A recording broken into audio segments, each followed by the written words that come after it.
Espérame que estamos viendo que algunas compañeras tienen problemas de audio, entonces Ya, podemos dejar primero eso. ya voy a poner una pausa. Ya, ahí sí. Ya.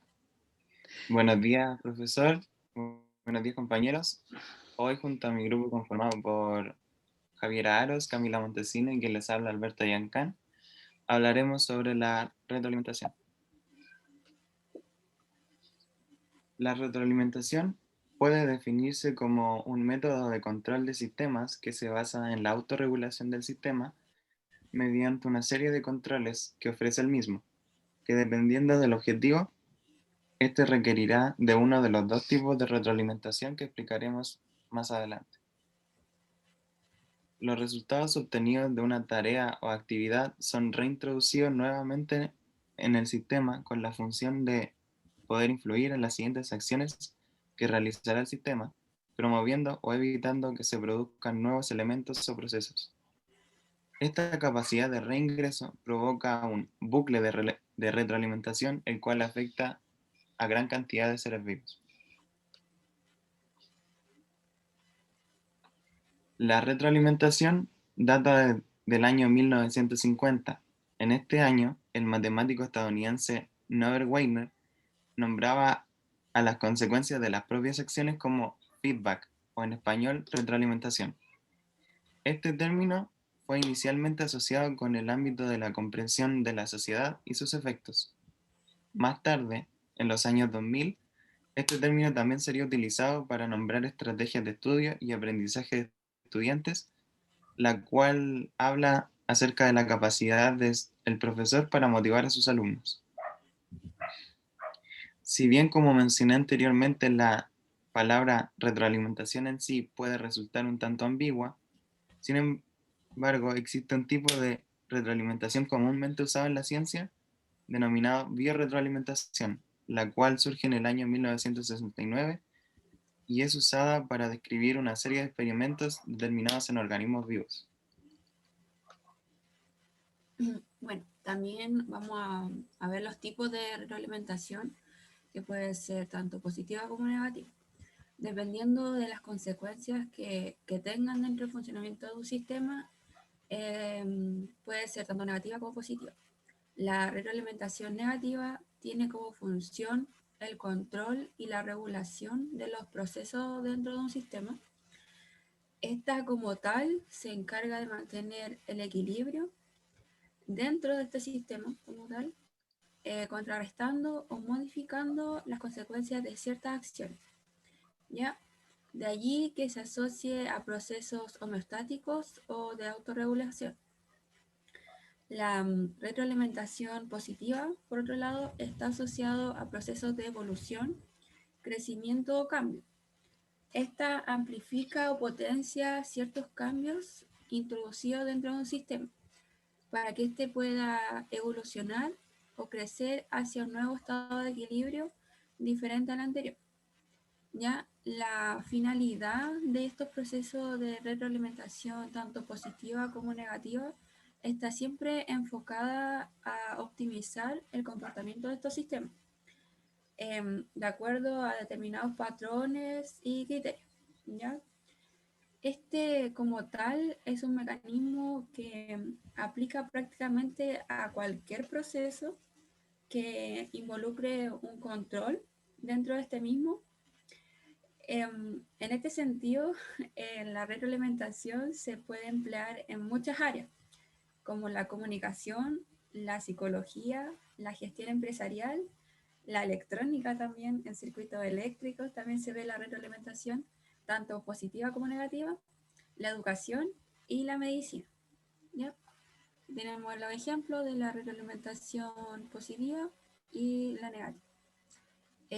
Un ejemplo de la retroalimentación positiva es la coagulación en sangre, que sabemos que la sangre se mantiene como fluido dentro de las venas.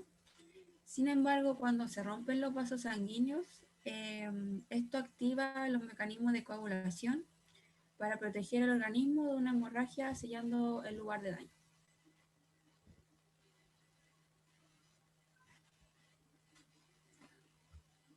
ahora vamos a ver los demás ejemplos de retroalimentación. Yo voy a hablar sobre un ejemplo de la retroalimentación negativa, más asociado a la escolaridad. Es muy común ver que los profes tienen distintos tipos de enseñanza. La retroalimentación vista en la educación puede ser como refuerzo negativo o como positivo. En el caso del negativo, los profesores pueden decir cosas como esto está mal, esto hay que mejorarlo, hay que probar otra forma, en donde el alumno puede sentirse desilusionado o puede bajarle los ánimos, y a eso se le llamaría un refuerzo negativo. En el caso del refuerzo positivo, el profesor puede animar al alumno como con frases de está muy bien, has avanzado mucho, has progresado, has aprendido. El alumno se va a sentir entusiasmado y en un experimento que encontramos, se hizo un estudio de los efectos que producían estos refuerzos en alumnos.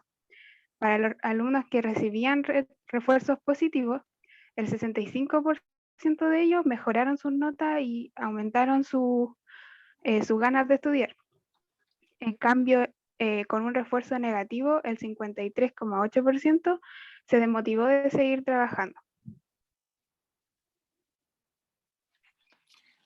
Otro ejemplo es el de la interacción planta-suelo, que corresponde a una retroalimentación negativa. Esto se basa en que las especies que crecen primeramente en un terreno llano resultan bastante afectadas, ya que estas crean una comunidad subterránea que favorece el crecimiento de las plantas de siguientes generaciones, no así el de ellas mismas. En palabras más simples, esto quiere decir que las plantas que crecen por primera vez en un terreno deshabitado no crecerán de forma correcta y quedarán minimizadas en comparación con las plantas que crezcan en siguientes generaciones.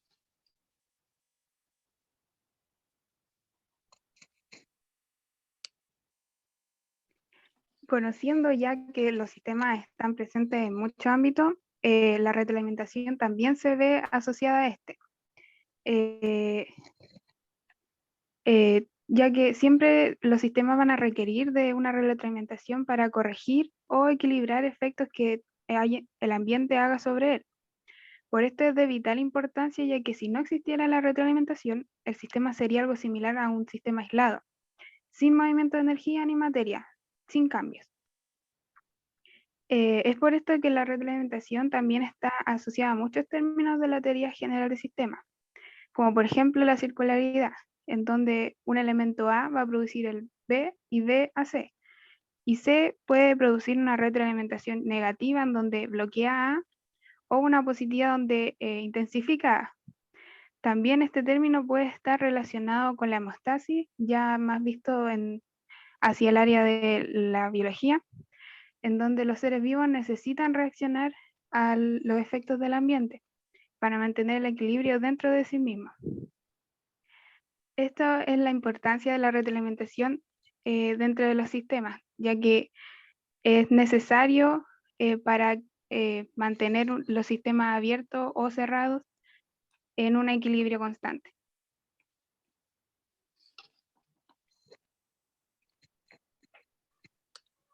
Y unas pequeñas referencias. Ok. Bien, bien. Se demoraron 8 minutos con 40 segundos. Así que está bien el tiempo. Pueden hacer preguntas el resto de sus compañeros si quieren, si tienen alguna duda.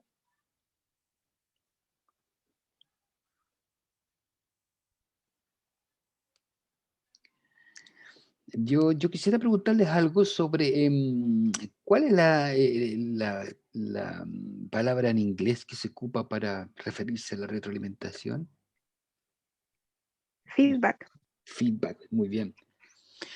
Porque a veces se ocupa en el lenguaje, incluso en español, se habla de feedback, ¿cierto? Que es la retroalimentación. Está muy mezclado, así que para anotarlo ahí, se refiere a lo mismo.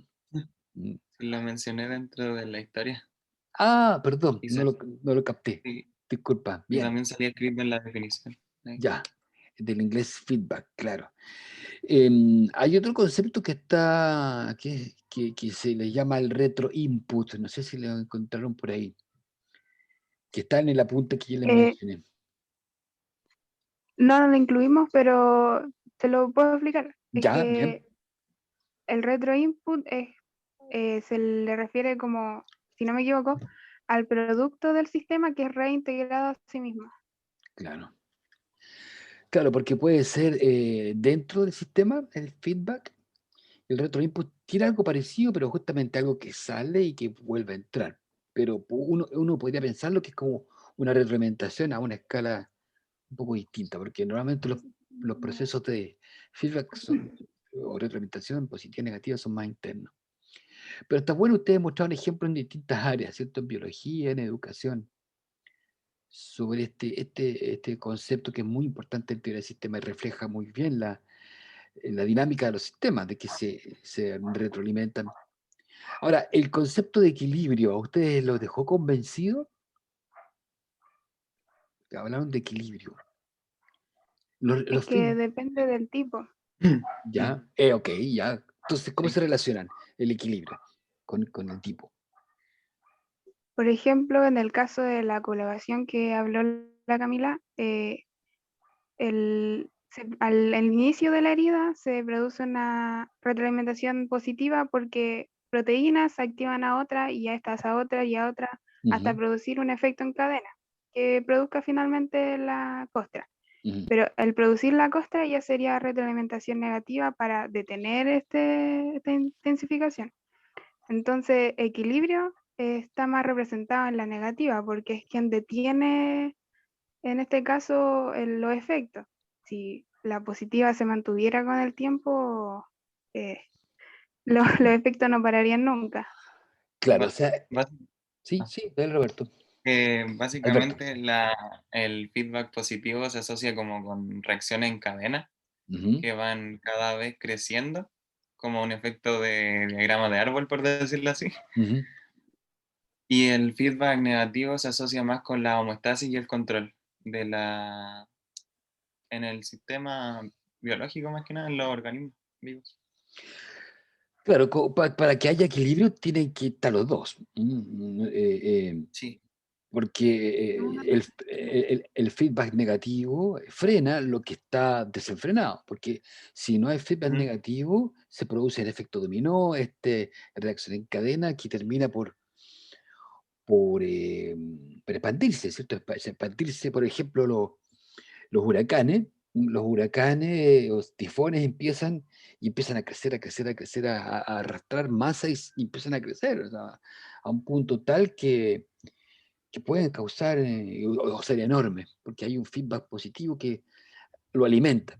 Y a veces no hay feedback negativo, se diluyen simplemente por alguna razón. Entonces, en la noción de equilibrio surge de esta relación entre lo positivo y lo negativo, pero hay que tener ojo con el equilibrio porque hay varias situaciones en que hay solo feedback positivo. ¿M? Y eso genera inestabilidad y no se logra compensar ese efecto positivo y el sistema se expande, se expande, se expande sin freno y hasta que se diluye solo. Por ejemplo, Un mal ejemplo sería el cáncer. claro, por ejemplo, nosotros no encontramos ningún feedback negativo para el cáncer. mm, Se expande la metastasis, prolifera, prolifera, prolifera y nada lo frena. Mientras haya recursos, mientras haya condiciones, va a seguir avanzando. Entonces, no siempre va a haber equilibrio. Y la noción de equilibrio es algo que ha permeado mucho en la biología, pero cada vez se sabe más que sobre todo en los sistemas complejos, el equilibrio es un momento. En general es de mucha inestabilidad. Pero bien, bien, yo creo que estamos bien con esta presentación sobre la retroalimentación. Así que muchas gracias, Alberto, Javiera y Camila. Continuamos entonces con eh, Leslie del grupo 6 que dijo que también iba estaban dispuestos, ¿cierto?, a presentar ahora. Sí, voy a empezar a compartir. Ya, ok.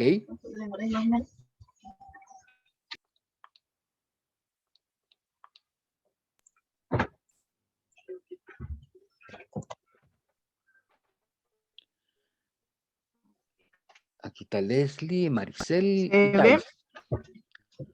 Está empezando a verse.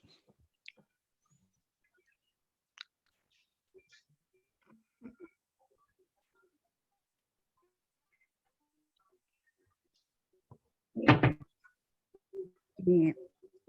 Espera. Ya, ahí se ve. Sí.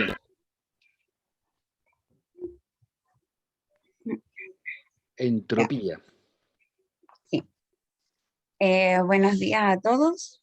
Nosotros, bueno, que les habla Leslie Álvarez, también está Thais Bravo y Antonio Ortega. Y a nosotros nos va a tocar hablar sobre entropía.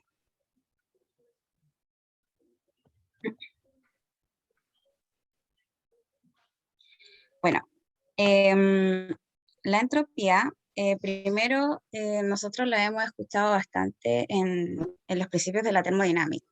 Y justamente ahí se establece que el crecimiento de la entropía será como y llevándola a los sistemas, sería como la máxima tendencia de los sistemas a su progresiva desorganización. Y lo que finalmente va a llevar a una homogenización con el ambiente. Por lo tanto, sería como la tendencia que tienen los sistemas al desgaste y a la desintegración como tal. Y aquí llevamos como a las palabras de caos y desorden. Y si quisiéramos como algo contrario, sería que si nosotros aumentamos la información, va a disminuir la entropía, no del todo. Nunca va a disminuir la entropía del todo, porque siempre la mayoría de los sistemas, a menos que sean, inclusive los que son cerrados, tienden a la entropía. Y dice, pues la información es la base de la configuración y del orden.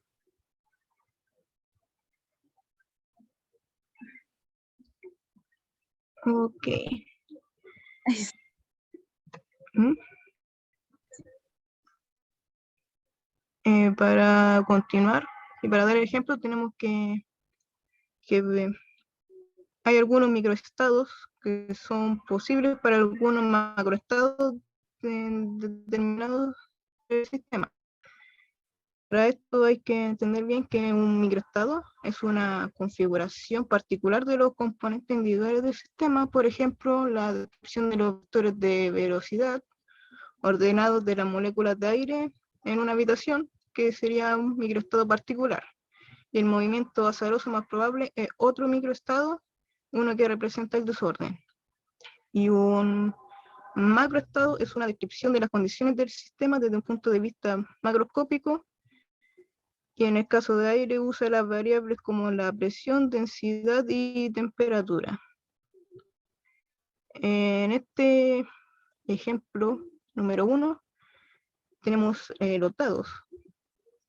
El macroestado de un 4 en un par de dados se puede formar a partir de los posibles microestados 1, 3, 2, 2 y 3, 1, como se muestra en la imagen. Se supone que todos los microestados son igualmente probables. Sin embargo, cuando se examinan todos los macroestados posibles, se encuentra que los macroestados asociados con el desorden tienen mucho más microestados posibles que los asociados con el orden. Otro ejemplo aquí tenemos con los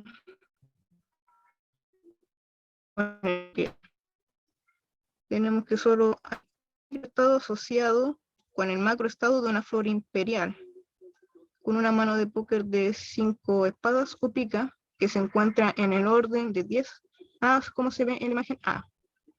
Esta combinación de cartas es una mano enormemente organizada.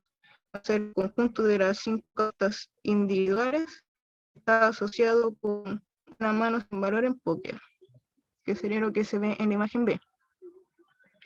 Entonces, la probabilidad de que a uno le toque la flor esta escala es exactamente la misma que la probabilidad de que toque cualquier mano sin valor particular.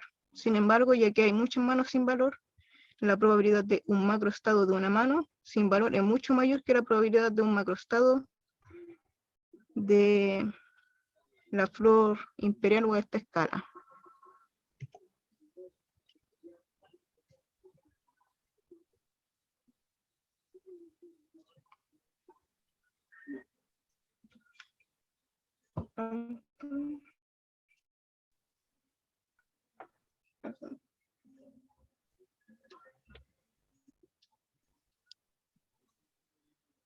¿Se escucha? Ahora sí se escucha, recién no se escuchaba nada. Pero se escucha claro. Sí, sí se escucha. Ya. Bueno, la información conjunta o información mutua es un carácter general que presentan todo tipo de correlaciones, ya sea en el aire de los números o de los símbolos, entre otras áreas. La complejidad también es de muy alto interés dentro de los sistemas, pues permite la información transmitida entre subsistemas a través de un conjunto de probabilidades. Esto tiene mucha relación con la aparición de ciertas estructuras complejas, pues imaginemos un sistema, como vemos en la imagen, de una colonia de insectos, específicamente de hormigas. La idea sería que el cambio de estado de un elemento, aunque pueda transmitirse, lo hace defectuosamente que no es entendido por el sistema. Y los elementos son básicamente independientes. Otra situación que también se presenta, pero es menos evidente, aparece cuando los elementos del sistema se comportan exactamente de la misma forma. Es decir, pueden cambiar de la misma manera o pueden permanecer exactamente iguales. En este caso, la información queda reducida a la entropía del subsistema. En ambos casos son correspondientes a situaciones extremas dentro de las posibles dinámicas de un sistema complejo. La primera corresponde a una situación de azar con una independencia entre los elementos, y la segunda no se presenta una transmisión real de información, debido a que los elementos del sistema presentan una sincronía asociada a una dinámica uniforme para todo por seguimiento a una señal externa. En el caso de las hormigas de la colonia, percibe una fuente de alimento o un cambio externo. Esta deberá transmitir la información de un modo efectivo a través de la colonia. De tal manera, la señal debe ser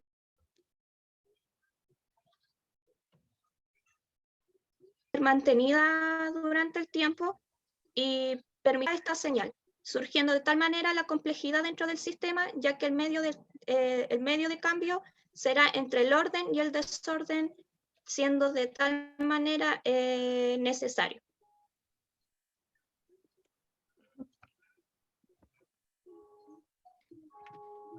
Como conclusión, la entropía cuantifica la regularidad de un sistema de forma que cuando más regula una serie, más predecible y menos compleja será, por lo que su entropía será menor.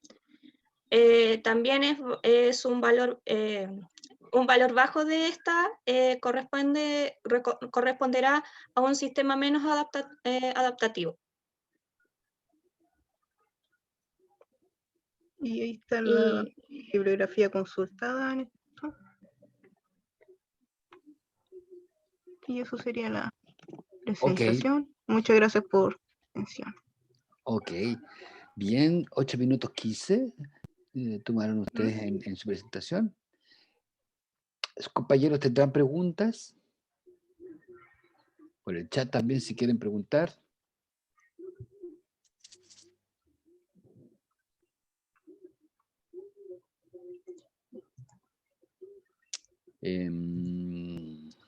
Bueno, yo voy a preguntar.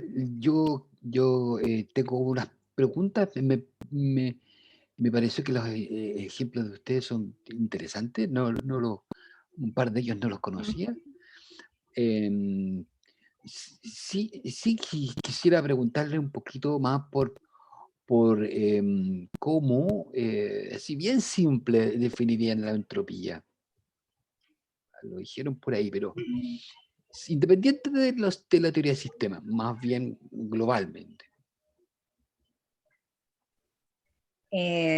Ya, bueno, yo lo voy a explicar como yo lo entendí en un ejemplo ¿Ya? y que me pareció como súper bueno. Ujú. Por ejemplo, si yo tengo un jarro encima de una mesa, ese jarro vamos a tomar como que no está gastando energía, está Mínima energía. como en su estado, eh, eh, ¿cómo se podría decir? Está como en su estado normal, no tiene irrupciones, nada. Ujú. Pero en el momento que yo lo voy a lanzar, por ejemplo, botarlo de la mesa, yo ya le estoy poniendo, estoy causando que eso salga de su estado de equilibrio. Ya. Entonces, cuando se va a caer, esto se va a romper. Ujú. Ya, si yo nuevamente tomo esos trozos y los vuelvo a lanzar, se va a seguir desintegrando. Si yo ahora, ya, y que eso me llevaría a la entropía, porque me llevaría a un desorden, Ujú.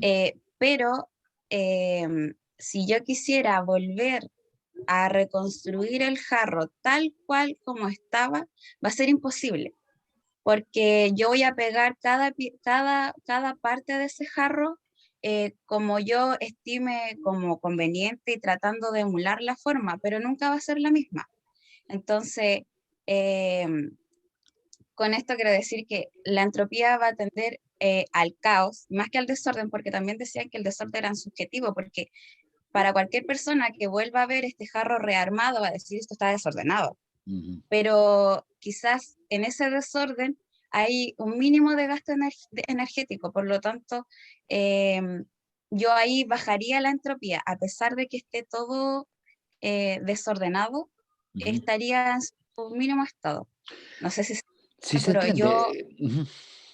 Sí, disculpa. a lo que voy es que no va a volver a ser nunca lo mismo y al final, si yo siguiera en una repetida tirando el jarro al suelo en esta reconstrucción, en algún momento yo ya voy a quedar solo con polvo y eso ya va a ser parte como del sistema en general.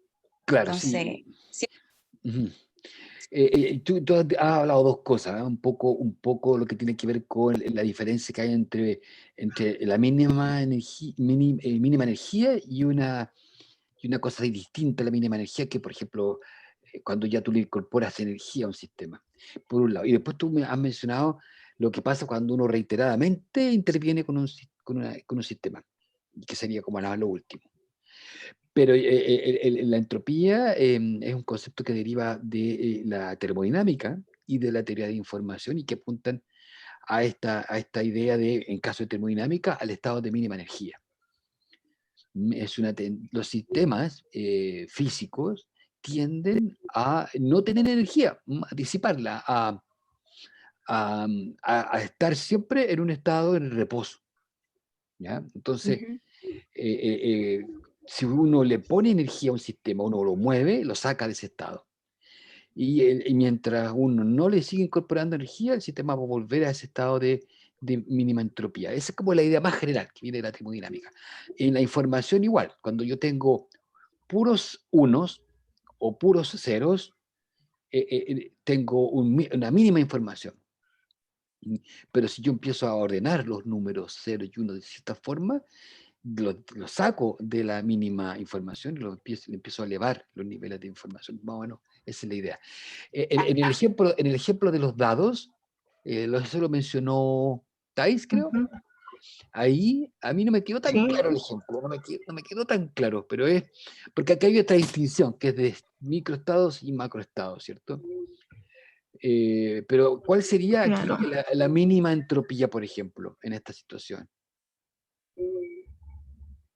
O, ¿cómo podemos No visualizar? sabría explicarlo bien.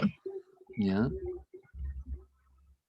Em, Es que no escuché el último cosa. ya, Está empezando a fallar el internet ya.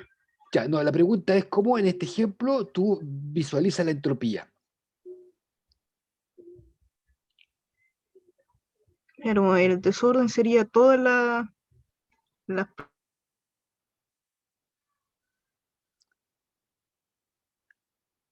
¿Sí? Todos los dados en desorden. Se cayó ahí. Ahora sí, volví. Ya, Sí. ok. Se cayó la presentación. Claro que en el... Sí, Si puedes volver a me compartir, fui. Que en Tyson. el...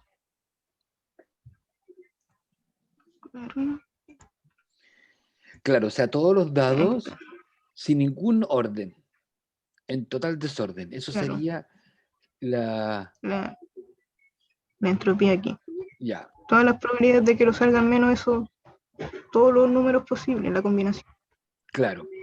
Claro, porque si los dados están ordenados, querría decir que hay algo que los ordenó. Se le puso energía o algo llegó a este grupo de dados para ponerlos todos en una cierta forma. Pero si están desordenados, quiere decir que nadie los ordenó, que no hubo algo que los ordenara, entonces están en su estado de mínima energía o de mínima información. Cuando los dados están totalmente al azar, no tienen información. Y entonces está en mínima energía, mínima información. Pero si yo lo empiezo a ordenar, empiezo a generar estados, por ejemplo, todos los 1 abajo y todos los 6 arriba, los chanchos 6, todos los chanchos juntos, por ejemplo, ahí yo le estoy incorporando un orden. Y en ese momento, ese orden, y para ordenarlo yo tuve que invertir algo, tuve que ingresar algo. En ese momento le estoy dando una estructura y le estoy dando información. Es un poco la idea. Y eso va generando macroestados, ¿no? Cosas globales que emergen. Suponte tú que yo pongo todos los chanchos en la segunda fila, ¿ya? Y eso ya es, por azar, es difícil que ocurra. Entonces, ahí yo estoy sacándolos del desorden y lo estoy ordenando. ¿Ya? Se volvió a caer Thais. Sí, mejor. Importante aclarar un poquito los puntos. Yo creo que los ejemplos que pusieron ustedes son interesantes, pero falta amasarlo un poquito. El del ejemplo de la hormiga, eso lo mencionó. Lo hablé yo, profe. Ya. Ok, Antonia. En ese caso, tú hablaste también de dos cosas que son interesantes, que son los estados locales y los estados globales. ¿Cierto? Y la diferencia de la conducta individual de la diferencia del grupo. Pero en ese mismo ejemplo, ¿cuál sería el estado de mínima o de máxima entropía? No sé cómo lo ves tú. Sería cuando una hormiga independiente sería como el estado mínimo, porque cuando una, por ejemplo, encuentra un alimento, era el ejemplo, esta va a tomar una señal externa o va a adquirir la información y la va a transmitir a las demás. Entonces ahí ya hay un cambio de la entropía. Ya. Porque O sea, va entre más hormigas llega la información, se supone que la entropía disminuye. Claro, o sea, por ejemplo, si yo tengo, de hecho pasa, hay hormigas que son solitarias, que andan solas, que no juntan o tienen menos grado de colonialidad, o sea, no forman tantas colonias. Entonces, las hormigas solitarias no forman una estructura que es la colonia. Entonces, la conducta de una hormiga solitaria no se organiza, es ella sola y representa un elemento aislado. Pero si estamos hablando de una especie de hormiga muy tendiente a formar colonias, la conducta que tiene esta hormiga, aunque uno la vea sola, pero esta hormiga que pertenece a una especie que forma colonia, ya no va a ser solitaria, sino que va a estar ligada. ¿Se escuchó? Sí, sí. Ya. La conducta de una hormiga que es parte de una colonia va a estar ligada a la estructura colonial. Entonces, en un extremo podemos tener las hormigas solitarias, que si tú tienes 10 hormigas solitarias, no hay ninguna estructura, son 10 hormigas solitarias. En cambio, yo puedo tener aquí, o en el otro extremo, 10 hormigas que forman colonia, entonces aquí ellas tienen una superestructura que va a ser la colonia y que es está ordenada, a diferencia de las hormigas solitarias que Solitaria. claro, se van a mover totalmente desordenadas, van a chocar entre sí, no va a haber ningún fenómeno que emerja, pues ahí también está la idea del fenómeno emergente, pero Emergente. claro, pero la diferencia está que en una casa vamos a tener movimiento desordenado, sin ninguna energía que las haga ordenarse. En cambio, la hormiga que forman colonia van a ser las mismas 10, pero a lo mejor van a tener una estructura que va a emerger, que es la organización. Entonces, por ejemplo, una idea importante es que la organización, para que haya organización, tiene que haber reducción de la entropía, tiene que haber incorporación de materia, energía, información para que haya una estructura. Una estructura, sí. Una estructura que está organizada. El último ejemplo, el primer ejemplo, el de los dados, el de los naipes, lo explicó. Sí, también lo Ya, expliqué yo, profe. claro. Aquí que te aparezca la escala es poco probable, ¿cierto? Del póker. Ah, sí. Pero tú hablaste de que tenían el mismo valor. Esa parte no la entendí. Que tenían sin valor. Sin embargo, dice, hay tantas manos sin valor, o sea, por ejemplo, todas las que no son la escala, que la probabilidad de que a uno le toque una mano sin valor es mucho más, ok, ya. Entonces el evento de que te salga un póker, una escala es poco probable. ¿Por qué? Porque es más probable que salga lo otro, porque también depende de los, como dicen, de los macro estados de que salga las cartas en orden o no. Factores, por ejemplo, como revolvieron el mazo. ¿Y dónde estaría la entropía aquí? En toda la probabilidad de que salgan las cartas desordenadas. Ya. O sea, la entropía máxima sería que no salga la escala, ¿cierto? Todas las cartas desordenadas. Y aún más que salgan en ese orden, pues. Claro.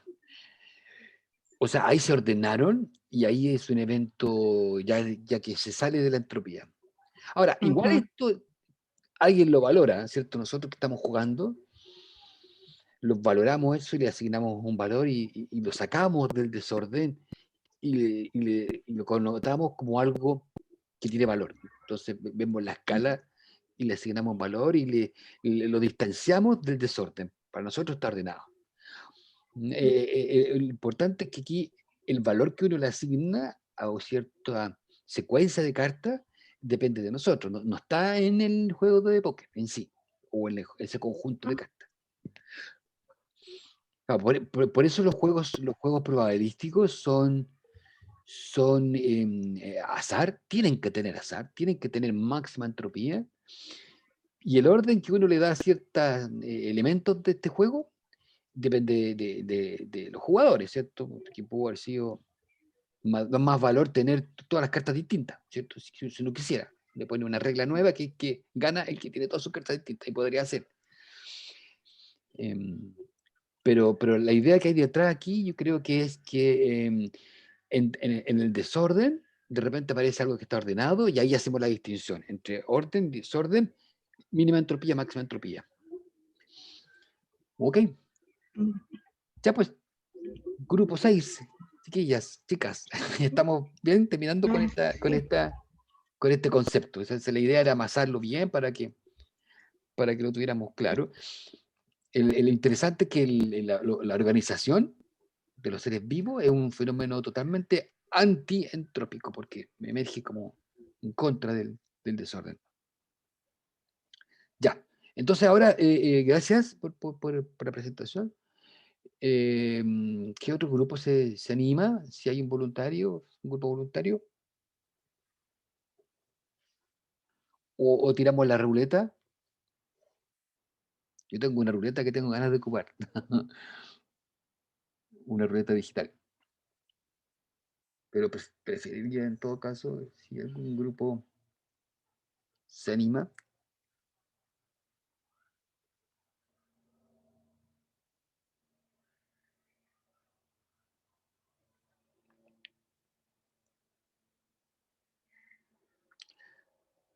el chat, ¿alguien ha dicho algo? No.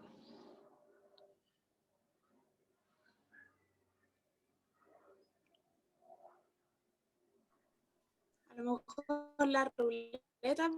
Ya. profe. Ya, el grupo, presentó el grupo 1 y el grupo 6, ¿cierto? Así que están acá en la ruleta. ¿La ven la ruleta o no? Sí, profe, se ve. Creo que hay que girar acá.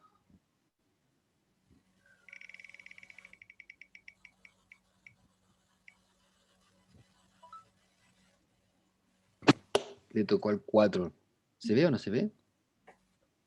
Sí, profe, se ve.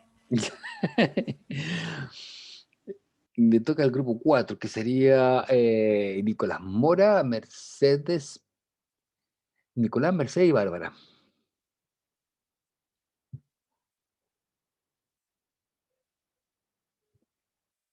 ¿Están por acá? Sí.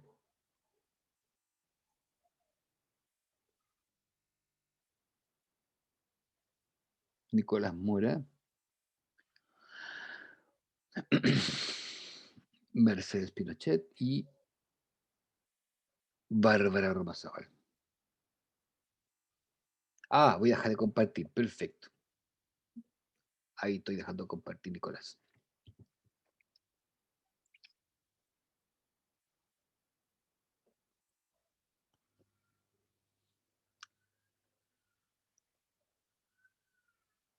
Perfecto, se ve. Hay que poner pantalla completa. Estaríamos ok.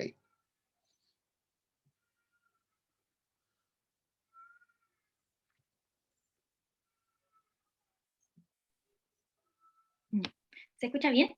Sí. Ya. ¿Solo partimos?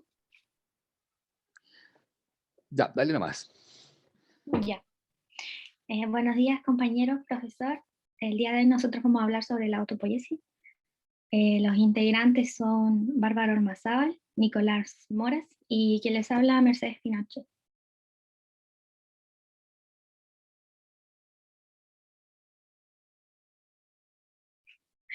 ¿Cuándo surge el concepto de autopoiesis? La autopoiesis es un neologismo o un nuevo término que fue propuesto en la década de 1970 por Humberto Maturana y Francisco Varela. Estos dos científicos son chilenos y eso es como lo más importante o un punto a recalcar, porque esta teoría fue propuesta para determinar la organización de los seres vivos y además posteriormente sirvió en muchos otros ámbitos además de la ciencia. Por ejemplo, fue adoptada después por otros autores como el sociólogo alemán Nikolaus Luhmann y dio respuesta a preguntas que estaban desde hace tiempo realizándose en el ámbito científico y también en otros ámbitos.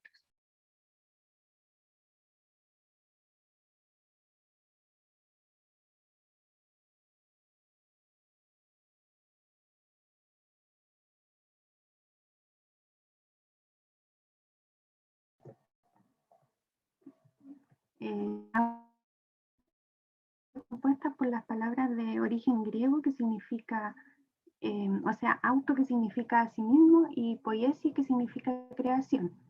Por lo tanto, esto se refiere a todos los sistemas que son capaces de reproducirse, mantenerse, repararse y modificarse a sí mismos de manera continua. Además, la autopoiesis se define a partir de sus propios elementos, procesos y autonomía del sistema. Según Luhmann, un sistema autopoiético produce las operaciones que son necesarias para producir más operaciones, sirviéndose de la red de sus propias operaciones. Y esta fue la teoría que Luhmann no la limitó tan solo a los sistemas biológicos y físicos, sino que la definió como una capacidad universal de los sistemas.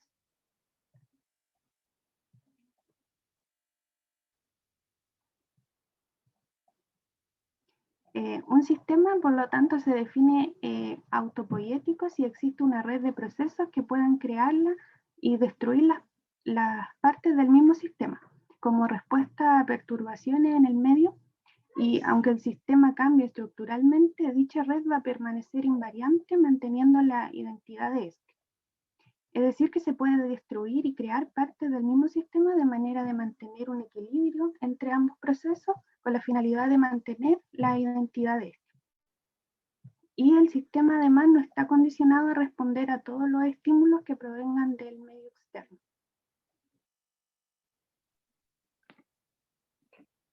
La autopoiesis es una característica de los sistemas vivos, pero que se expresa en diversidad de grados. Entonces tenemos una clasificación donde podemos decir que existe la autopoiesis de primer orden o autopoiesis molecular. Luego vendría una autopoiesis de segundo orden o de organismos multicelulares y una autopoiesis de tercer orden o de sistemas sociales. Aquí lo que podemos observar, por ejemplo, es que una autopoiesis de segundo orden o de tercer orden, que podría ser un organismo vivo multicelular como nosotros, o un sistema social, no se definen como autopoiéticos por estar compuestos de otros sistemas autopoiéticos, que serían nuestras células, por ejemplo, sino que tienen esta cualidad de la autopoiesis porque los sistemas de los que está compuesto funcionan teniendo esta cualidad autopoiética.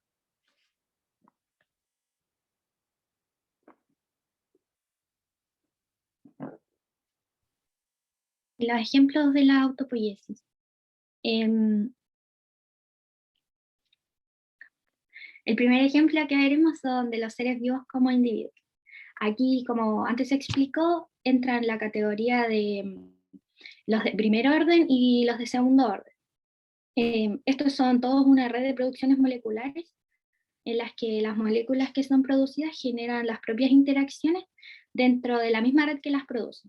Es lo mismo que estábamos hablando antes, que son autónomos. Y también se señala, y esto es muy importante, que están vivos únicamente mientras están en autopoiesis.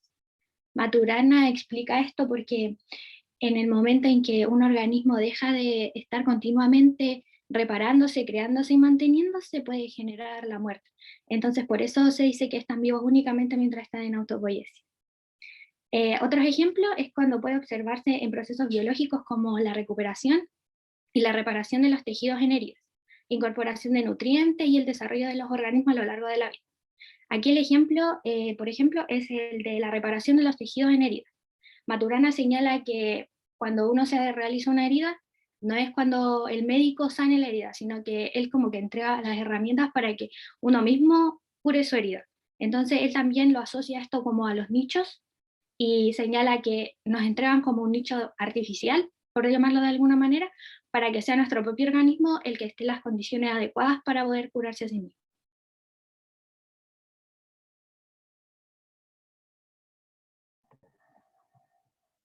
Otro ejemplo sobre autopoiesis es la sociedad, y aquí esta tiene la capacidad de adaptarse a perturbaciones que existen en el medio externo, de manera de mantener un equilibrio que permita que dicho sistema siga existiendo y desarrollándose en el tiempo. Usando los criterios de clasificación que anteriormente mencionamos, este ejemplo sería considerado un sistema autopoiético de tercer orden.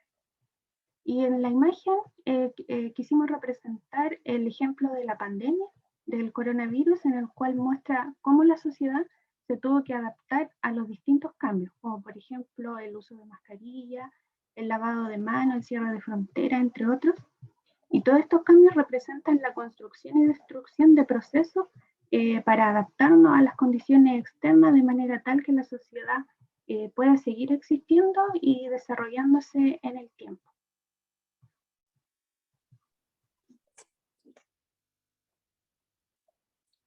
El último ejemplo es como, al menos para mí, el más interesante, que podíamos verlo en la charla que dio Maturana en el Congreso del Futuro, en donde él comenta esta anécdota que un alumno le pregunta sobre el origen de la vida. Si es que la vida surgió hace 4.000 millones de años, ¿cómo podemos decir eso? O en otras palabras, ¿qué fue aquello que sucedió hace 4.000 millones de años que hoy nosotros podamos calcular su origen y decir que fue la vida? Entonces Maturana se ríe de esta pregunta porque dice que contiene la misma respuesta. ¿A qué se refiere con esto? En la charla no profundiza, pero lo que interpretamos en el fondo es que hace 4.000 millones de años tuvo que suceder algo tan peculiar que hoy día nos estamos haciendo esta pregunta y se puede dar esta relación tan compleja de un alumno preguntándole a un profesor sobre el origen de la vida y todo esto. Aquí esto es importante porque si aquello que surgió hace 4.000 millones de años no hubiese tenido esta capacidad de la autopoiesis, de generarse a sí mismo, es imposible que 4.000 millones de años más tarde exista esta capacidad, lo que decía, de tener esta conversación y hablar sobre esto.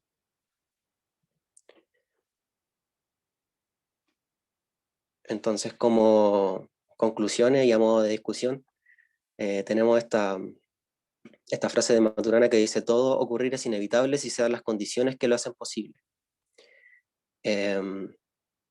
Bueno, esta reflexión, esta cualidad de la vida en sí misma es como una parte súper remarcable y interesante que sea proveniente de científicos chilenos, porque nos muestra el valor que tiene también la ciencia aquí en Chile y cómo Maturana con Varela fueron capaces de dar respuesta a preguntas que la ciencia siempre se había hecho, como por ejemplo, ¿qué es la vida? Que es una pregunta súper difícil de responder, incluso para los biólogos, en donde científicos chilenos logran dar una respuesta contemporánea y aún así siendo original y tomando una perspectiva que quizás no se había tomado antes.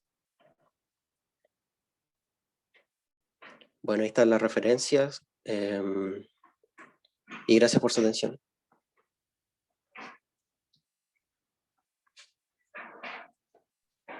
Ok, perfecto.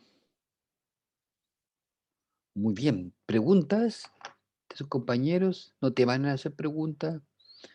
No le hace mal a nadie hacer preguntas. Lo importante es aclarar las ideas.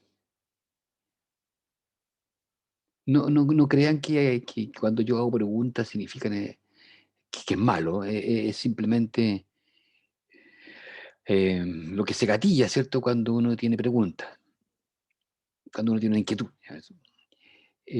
Yo quisiera, si no hay preguntas en el chat o a micrófono, bueno, me parece muy interesante la distinción que nos está en todos lados de los niveles de autopoiesis, o sea, los órdenes, el primero, segundo y tercer orden. De hecho, Maturana, él habla de que su concepto es de primer orden, ¿no? Él dice que no le gusta a Maturana que Luhmann, por ejemplo, haya tomado el concepto y lo critica mucho. Y Maturana dice que solamente habló de la autopoiesis de primer orden. Otros biólogos dicen que en realidad está pecando un poco de humilde y en realidad el concepto es bastante potente. Yo tengo una duda sobre el ejemplo de la sociedad. El segundo ejemplo creo que fue, me parece que fue claro, este ejemplo. Porque el ejemplo es de la respuesta al medio, ¿cierto? A las perturbaciones. Pero en ese nivel, si bien esa es una respuesta, ¿cuál sería de manera similar al, por ejemplo, el de la herida, el ejemplo en la sociedad? Porque ahí no me queda tan claro. Yo sé que ustedes no son sociólogos, yo tampoco, pero siento que aquí, en esta parte, en este ejemplo, más que hablar de un ejemplo de autopoiesis a nivel social, se habló de algo a nivel social que tiene como característica responder y adaptarse, pero no está refiriéndose en sí a una autopoiesis social, más bien como a las capacidades que podría tener. Pero ¿cuál sería un sistema autopoiético a nivel de la sociedad, por ejemplo? Un sistema, a ver, podría ser, nosotros lo vimos como las medidas que se toman respecto al ambiente externo, como por ejemplo, había una definición que hablaba de la autopoiesis como esta capacidad del sistema de reaccionar al medio externo en el fondo, destruyendo parte de sí mismo o creando nuevos componentes también de sí mismo, como podría uno verlo en el ser humano o en cualquier ser biológico, sería el metabolismo no sé, creando proteínas, lípidos Sí. y al mismo tiempo destruyendo otras.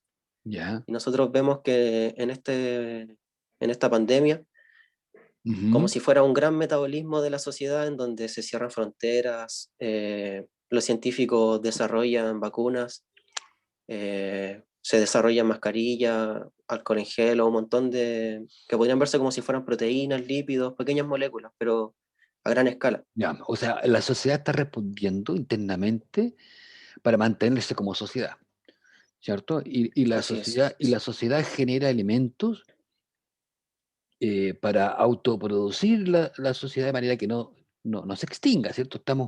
Estamos en el fondo luchando por conservar. Eso es lo que decía Maturana, que los sistemas autopoyéticos tratan de conservar algo. ¿Mm?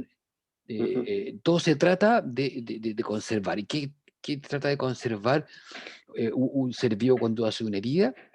Conservar su integridad, ¿cierto? Si una herida es muy grande y no se cierra, va a entrar en infección y va a perder su integridad el ser vivo, el individuo, ¿cierto? Y va a morir enfermo por una tremenda enfermedad, ¿cierto? Una infección bacteriana que termina por perder la integridad. Entonces, ese individuo tiene sistemas autopoyéticos que, como bien se mencionaba en el ejemplo, uno genera las condiciones para que el propio sistema se mejore. Y en la sociedad, claro, ahí sí, ahí a mí que me da más claro, o sea, no solo responder al medio, sino que es que la sociedad tiene elementos dentro de ella, por ejemplo, el sistema de salud, ¿cierto?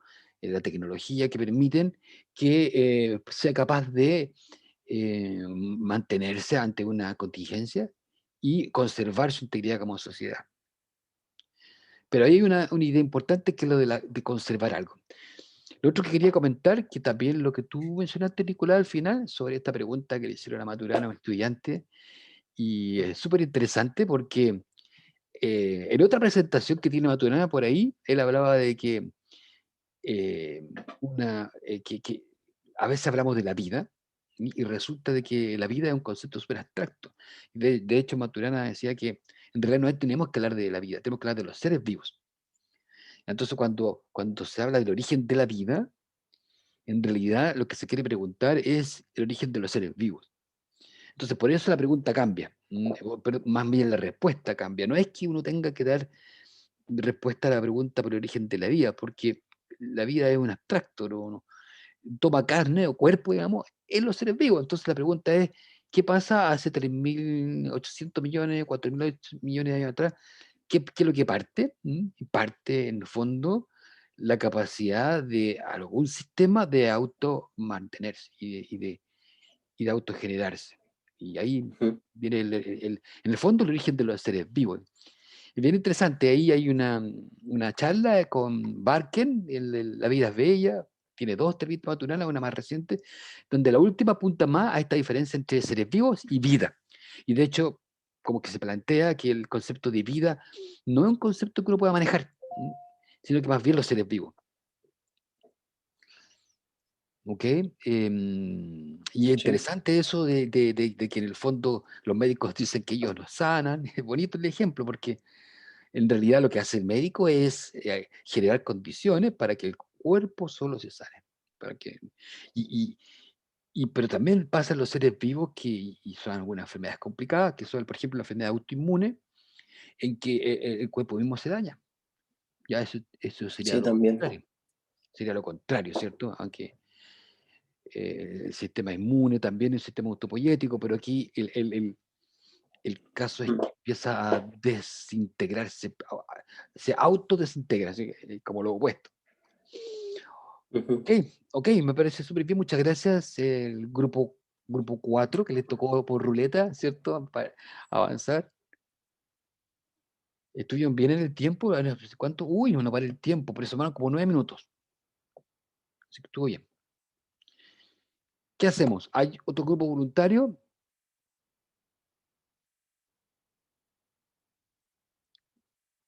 Yo creo que alcanzamos a tener otro grupo. ¿Tiramos la ruleta? Vamos a tirar la ruleta entonces. Se viene la ruleta.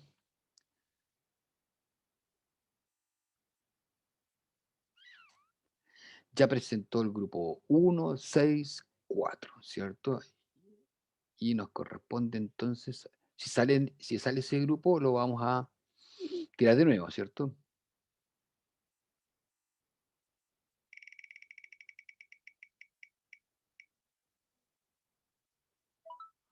Ya salió el grupo 6, se ve, ¿cierto? Entonces vamos a tirarla de nuevo, porque ya puso el grupo 6.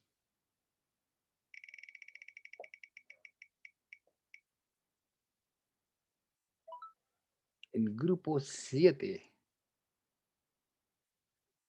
El grupo 7 conformado por Leslie Friedrich, Javiera Valenzuela y Constanza Maldonado. Voy a compartir pantalla. Ya, yo voy a sacar. Profe, Sí. Lisset, perdón. Lisset, me he es equivocado. Lisset. Sí. Sorry. Lisset. Lisset Friedrich. Lisset. Se escucha entrecortado, Lisset. Se escucha bien entrecortado. Ya. Se ve, pero sí se ve. No sé.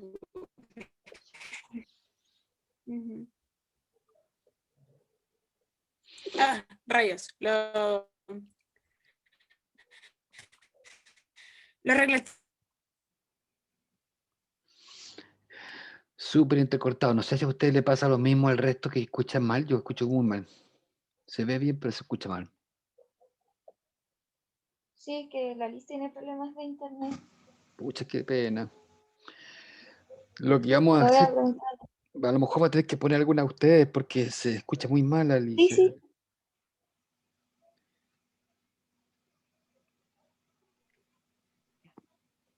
Buenos días, profesor y compañeros. Hoy vamos a hablar sobre el determinismo estructural y quienes presentan son Lisset Friedrich, Constanza Maldonado y Javiera Valenzuela.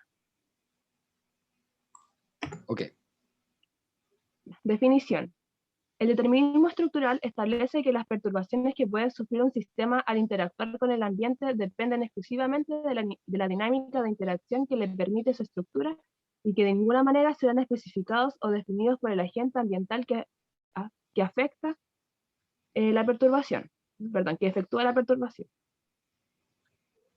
Los seres vivos como sistemas autopoyéticos están determinados por su estructura de manera que las perturbaciones que pueden sufrir resultan en alteraciones permitidas por su organización estructural y no deben considerarse como una intrusión contenida en el agente perturbante.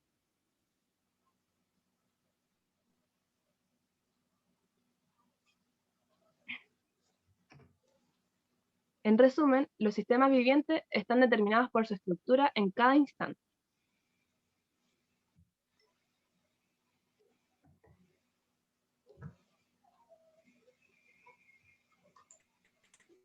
Y bueno, ¿Se escucha bien? como ejemplo. Ah, Liz, lo voy a decir tú, ¿no? Ya, inténtalo, es escucha que bien? si no te va a hacerlo. Ya.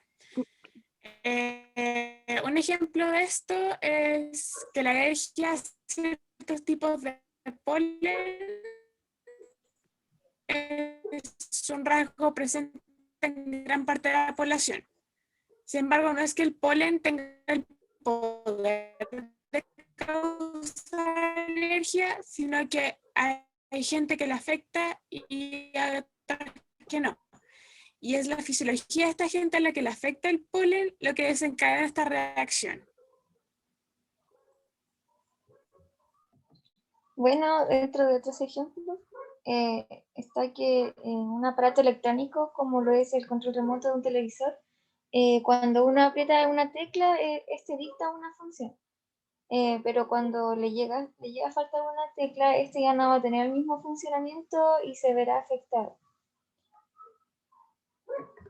Otro ejemplo sería que el de un automóvil, el cual depende de todas las partes en su estructura para funcionar como se ve aquí en la imagen, y en el caso de que alguna de estas falle, como por ejemplo el motor o los frenos, el automóvil puede perder su función o no realizar el funcionamiento óptimo esperado.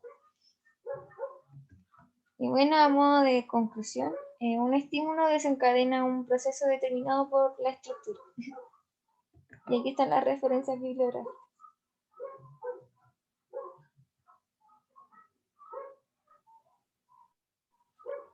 Ok, 3 minutitos.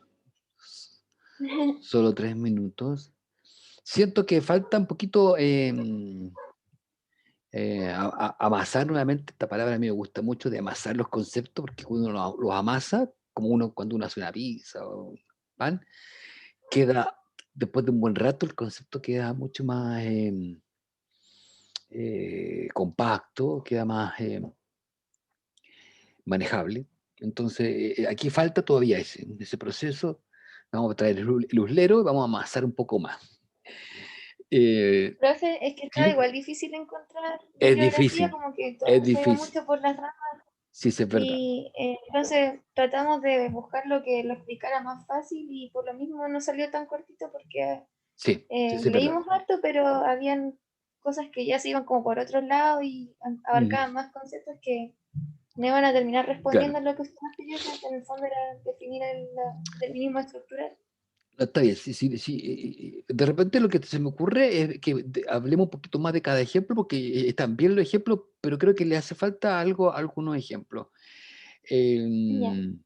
El primer ejemplo era el El polen. el del polen, sí. Es bien interesante porque se habla de alergénicos, ¿cierto? Algunos elementos que producen alergia, porque alergénico de que te genera alergia.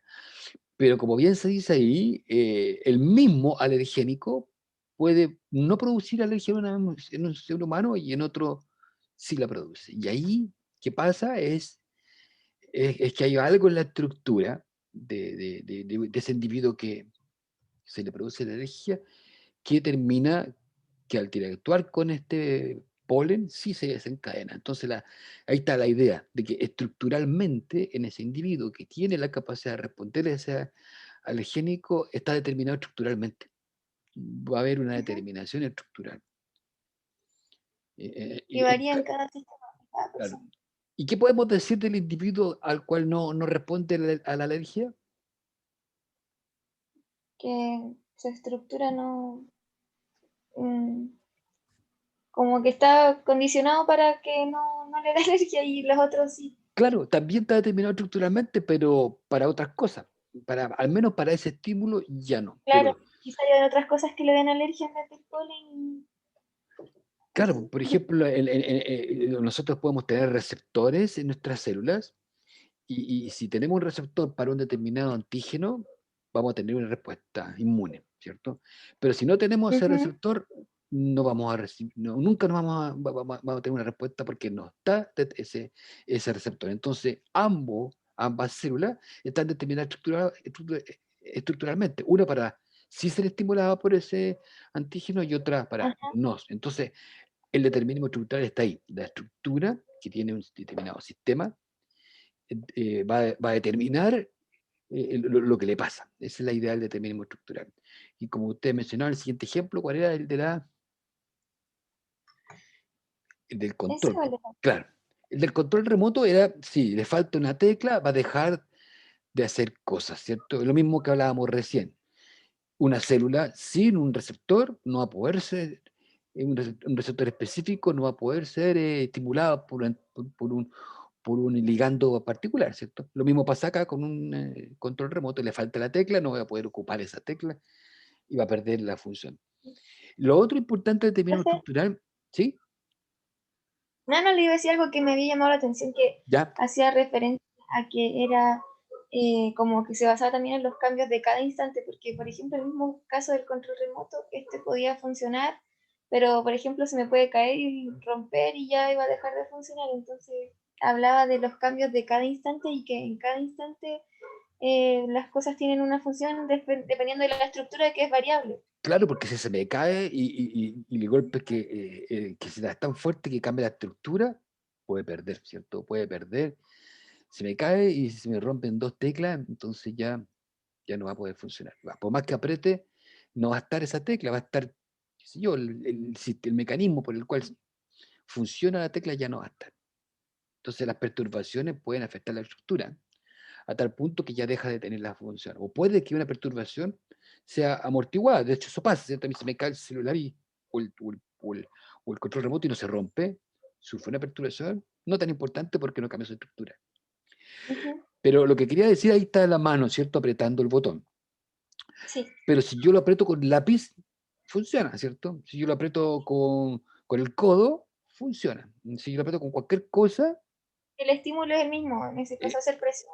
claro, eso también parte del concepto de determinismo estructural, que la estructura, mientras sea gatillada por algo, va a estar, si está digamos, esa tecla, basta con que yo la empuje con lo que sea para que estructuralmente esté determinado lo que le va a pasar.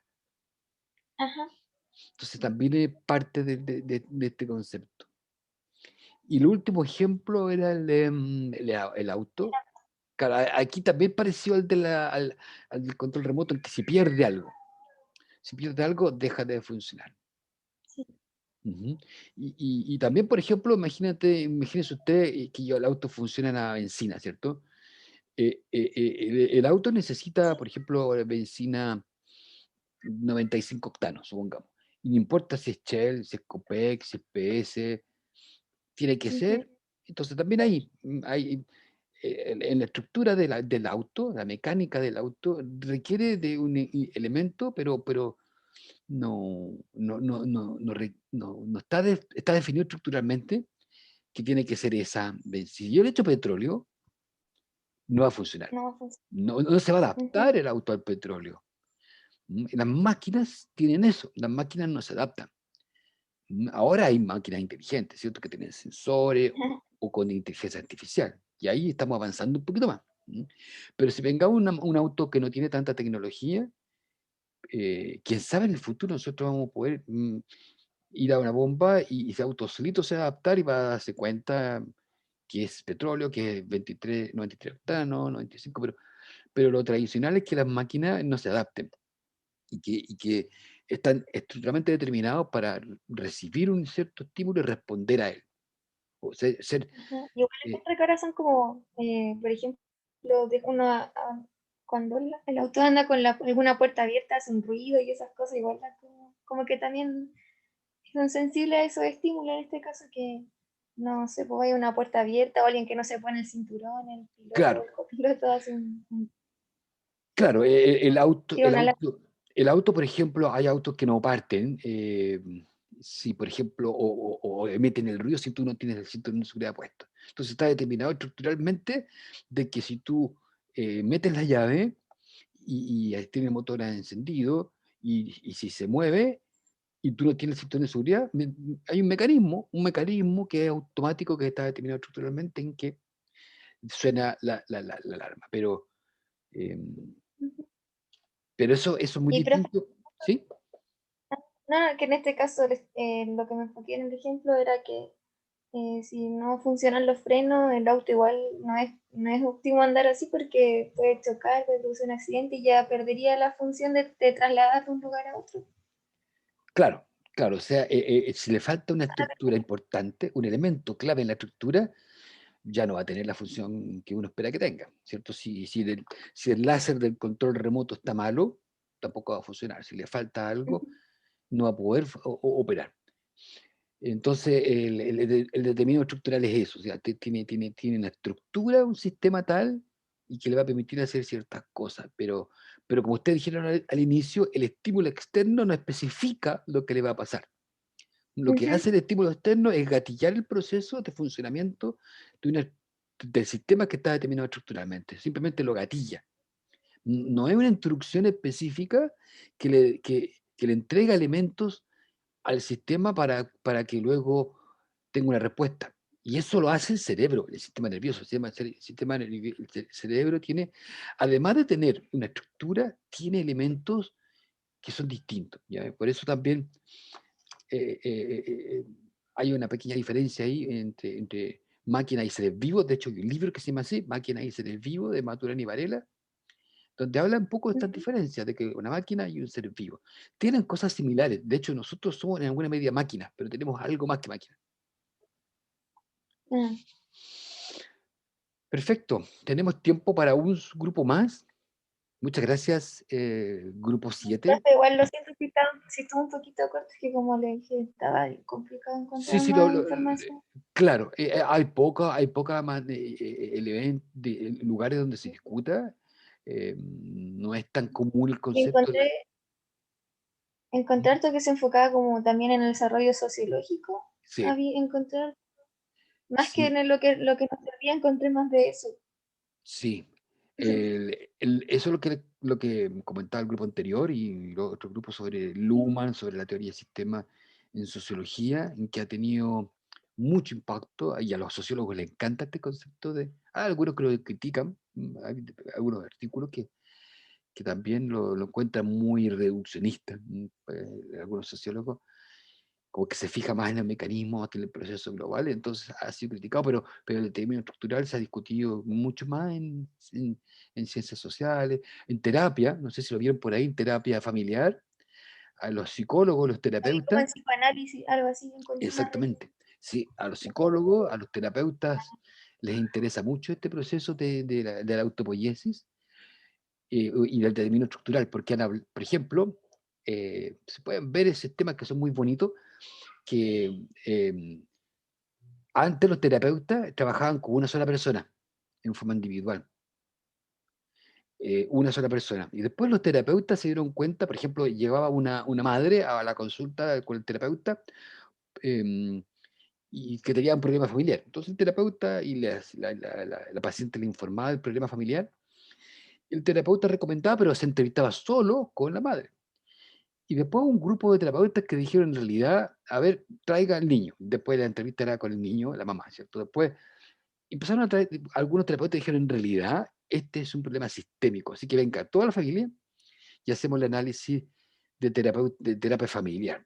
Porque en realidad lo que le pasa a la mamá con relación con su hijo, no independiente del padre, del hermano, ahora la mascota a lo mejor no, pero ¿y qué pasa? Que los terapeutas empezaron a darse cuenta de que, claro, hay elementos, hay una estructura, pero hay dinámicas de la familia que son de este estilo, son autopoéticas, la familia reproduce mucho, por ejemplo, los ritos, los mitos de las sociedades, como también en la familia, reproducen a la familia.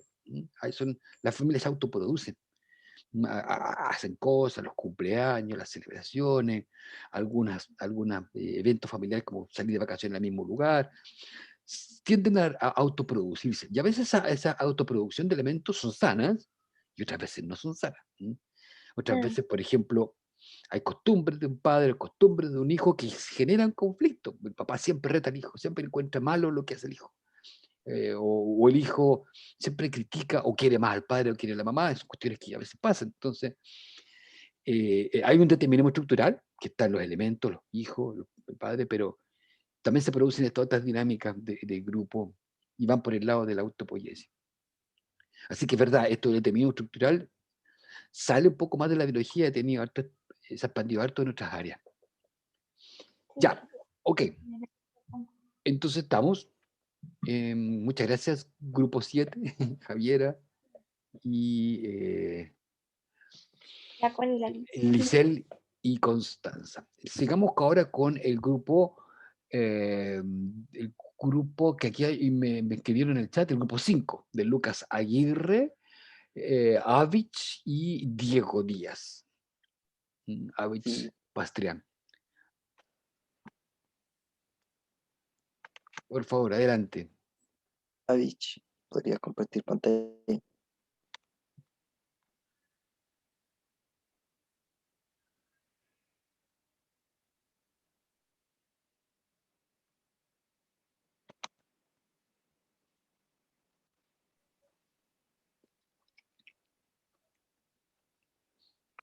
Ok, voy a contar el tiempo. ¿Ya? Ya. Buenos días a todos. Nosotros, Avich Pastrián, Diego Díaz y yo, Lucas Aguirre, vamos a hablarles sobre la negentropía o negantropía. Bueno, etimología. Esta palabra proviene del inglés, de la palabra negative, entropy,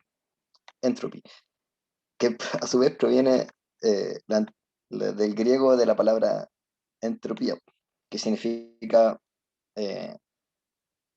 vuelta o dar vuelta, poner de cabeza.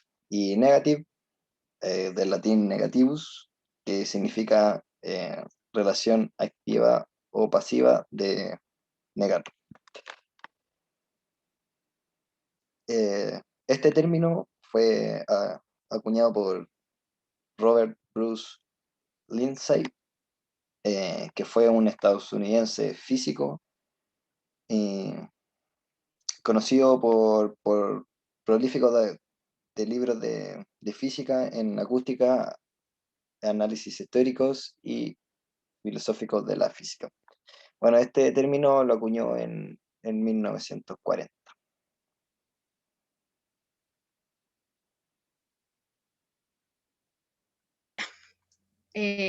Bueno, antes de iniciar con lo que es la negantropía o negentropía, hay que introducir un poco lo que es la entropía. Bueno, ya lo vimos un poco, dada la etimología, significa que poner de cabeza. Los sistemas en general tienden al desorden.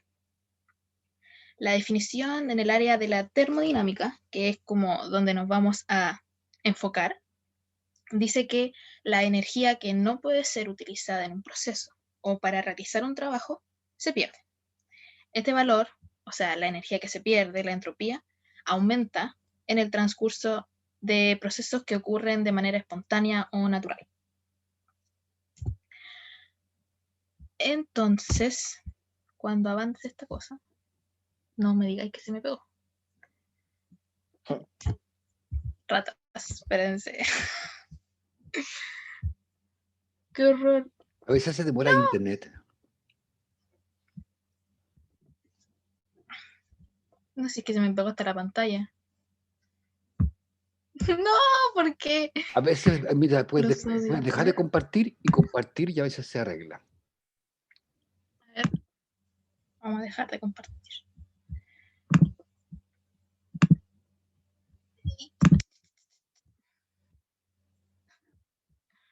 ¿Por qué me pusieron a hacer esto? A ver. Calmación, calmación, calmación. Qué horror. Que no se desencadene una retroalimentación positiva hacia la desesperación. Hay que estar tranquila. Ya voy. Estamos ya arreglados, ya. Ya. Entonces, como ya habíamos dicho de la entropía, a raíz de la entropía, los sistemas tienden a extinguirse, los organismos, las organizaciones, y o perder energía o perder orden, que es lo que lleva la entropía. Para esto está la negentropía o la negantropía, que es la capacidad o la habilidad o una fuerza, entre comillas, que se opone a la entropía. Todos los sistemas están sujetos a degradación mediante entropía, pero los sistemas abiertos logran conservar su entropía natural o a mantener su entropía baja al estar en interacción e intercambio constante con el ambiente o con otros subsistemas. En cambio, los sistemas cerrados no pueden detener el proceso de entropía por sí mismos. En palabras básicas, la negentropía o negantropía es un reordenamiento del sistema, como dice ahí abajo. Ya, de nuevo. Oh, qué horror. Yo comparto. ¿Seguro? Bueno, ahora sí, mejor. Y ahora vienen los ejemplos con Diego.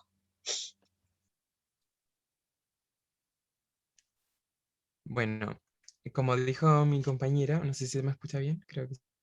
Sí, se escucha. Ya. Como dijo mi compañera, entropía o la negentropía en este caso depende del ambiente. Y otra definición es que la negentropía es la energía que el sistema importa del ambiente para mantener el sistema vivo, viviente, mantener acción y sobrevivir. En el caso de un ser humano, nosotros al momento de ingerir alimentos, estamos incorporando energía del entorno, del ambiente, para nosotros em, poder mantener esta organización que tenemos dentro, esta baja entropía, como bien digo, poder sobrevivir y mantener todas nuestras funciones vitales funcionando, digamos, correctamente. En el caso de una habitación, que sería otro sistema, un sistema distinto al esta habitación, si nosotros no le aplicamos una energía externa, tenderá al desorden, como todas las cosas, por así decirlo.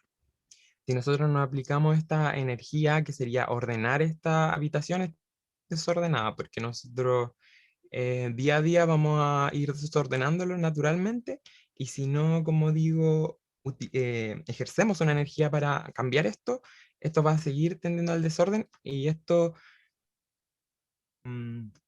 a que la energía se va a intentar siempre mantener como uniformemente. Y el tercer ejemplo que tenemos es en cuanto a una sociedad. La sociedad también sería otro sistema.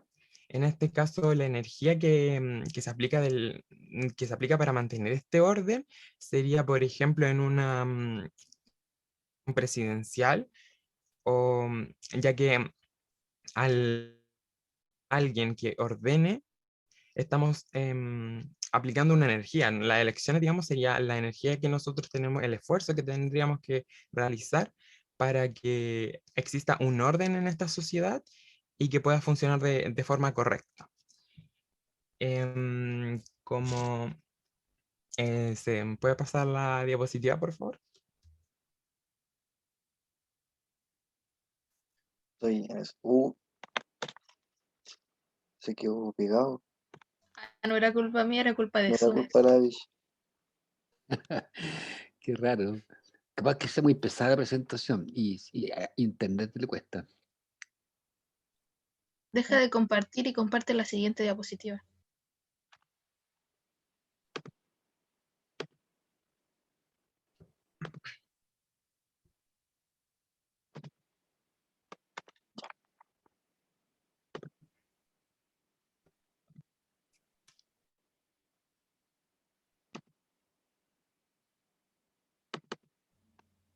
O habla nomás, Diego, si total es una imagen. Ya, sí, por mientras. Bueno, como para resumir un poco, en esta presentación vimos el origen de la palabra en sí, de la palabra entropía y negantropía. También vimos quién fue la persona quien lo acuñó por primera vez. Repasamos qué era en términos sencillos y vimos los ejemplos en tres aristas, por así decirlo, de sistemas, en tres tipos de sistemas que son bastante diferentes uno de otro, debido a que en cuanto a la habitación están fuertes, en la sociedad en algo mucho más complejo, debido a un sistema muchísimos organismos que tienden todo al desorden, tienden todo a hacer cosas diferentes. Y en cuanto a nosotros, los seres humanos, que somos un organismo vivo que también se atiende como un sistema. Y bueno, y por último, para ir terminando, tenemos que, en conclusión, podemos decir que la negantropía o la entropía en sí también es un concepto que no es tan lejano a la realidad, a nuestra vida cotidiana. Lo utilizamos día a día y podemos verlo en distintos aspectos, por eso el hecho de buscar ejemplos no fue algo tan difícil, ya que donde quiera que nosotros podamos ver un sistema, que en todas partes, la verdad, podemos ver que siempre tendencia a desordenarse, y nosotros tenemos que mantenerlo de alguna forma aplicando una energía del exterior. Y bueno, esa ha sido nuestra presentación, espero que le haya gustado, esta es nuestra bibliografía, y muchas gracias por su atención. ¿Alguna pregunta? Ok, 10 minutos con 5 segundos. Pregunta, sí. Ya, ok.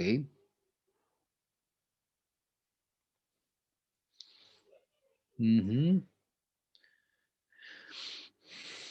Yo recién estaba comiendo un poquito de negantropía, me estaba comiendo una uva. Porque justamente eso, o sea, lo que hacemos nosotros es tratar de mantener nuestra organización incorporando entropía negativa, o sea, o negantropía, porque si no nos vamos a desordenar. Eso es una cosa muy importante. Hablamos de energía que se incorpora para mantener. Mm, eh, Diego, tú mostraste el ejemplo de la pieza, ¿cierto? De la pieza desordenada. Eso es clásico, ¿cierto? Sí. Clásico, sobre todo a la edad que, bueno, a mí también me pasa, todavía, que uno desordena, por el hecho de simplemente estar, y uno tiene que, uno o alguien externo, tiene que meter energía para volver, para mantener el orden. Así que ese es un concepto importante de negantropía en la vida diaria. Y en los sistemas biológicos es principalmente la alimentación, la que, no sé si, ustedes dicen que vieron varios ejemplos, ¿cierto? Em, a nivel de la sociedad estaba el de las elecciones. ¿Se le ocurre otro ejemplo?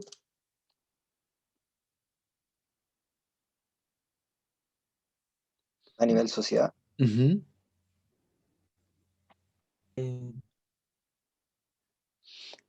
¿Qué es lo que mantiene el orden en una sociedad? Puede ser aparte de las leyes. Exacto, exacto. Las leyes. La fuerza policial, por ejemplo, se supone. Claro. Claro, porque si es una cosa que igual es cuestionable, pero si uno lo mira como ejemplo simplemente, sin ir más allá de los juicios que uno pueda tener, pero claro, las leyes, el sistema legal, normaliza, te dice esto, puedes hacer esto sí, esto no, entonces no está todo, no es posible hacer todo, no es posible tener una sociedad sin orden, hay que tenerla. Entonces hay un ejemplo. ¿Ibas a decir algo tú, Lucas? Es que el término negantropía es súper fácil de entender, sí. Así es cuando uno tiende a perder energía por culpa de la eh, entropía, entonces uno regula esto con la negantropía, como por Claro. ejemplo de comer. Que el más claro es que uno integra energía para poder mantener este orden. Sí. Conservar, como decía Maturana, se conserva, Conservar. claro, conservar la integridad de un sistema como naturalmente va a tender a la máxima entropía, hay que incorporarle externamente. Ahora, la negantropía no se genera internamente, o viene siempre de afuera, o puede ser interna. No sé si vieron eso por ahí.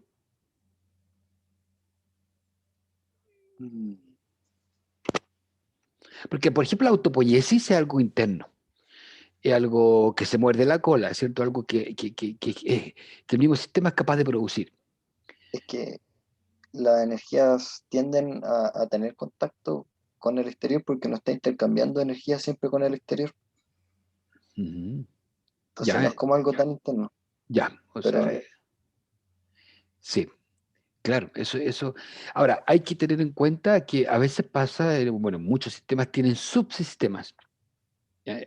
Y dentro de un sistema, si tú tienes subsistemas, sí un subsistema puede generar un efecto sobre otro subsistema. De ahí podríamos decir que sí, que hay intercambio de negaentropía dentro de subsistemas como parte de un sistema. ¿ya? También uno podría mirarlo de esa forma, pero si uno se centra en un sistema, siempre la negantropía va a venir de afuera y va a estar incorporándose para reducir los niveles de entropía. Quizás por el mismo caso de cuando uno, por ejemplo, está en inanición, uno no está comiendo y su cuerpo regula con las reservas que tiene adentro. Claro, claro, eso puede ser. Sacamos de nuestros depósitos grasos, de un sistema muscular, de algunos sistemas, sacamos la energía y la llevamos a elementos básicos que puede ser el funcionamiento del sistema nervioso. Perfecto, muchachos, estamos llegando a la hora, así que de hecho nos pasamos un poquito, así que, pero muchas gracias, así terminamos con este grupo y vamos a continuar con el siguiente grupo que nos restan la próxima semana, el próximo lunes.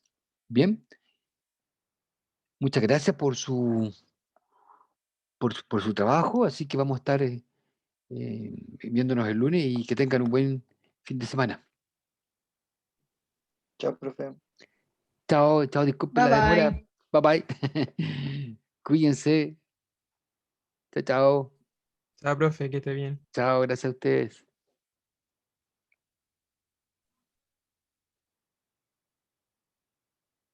Chao, profe, cuídese. Que esté bien. Chao, chao, Javiera.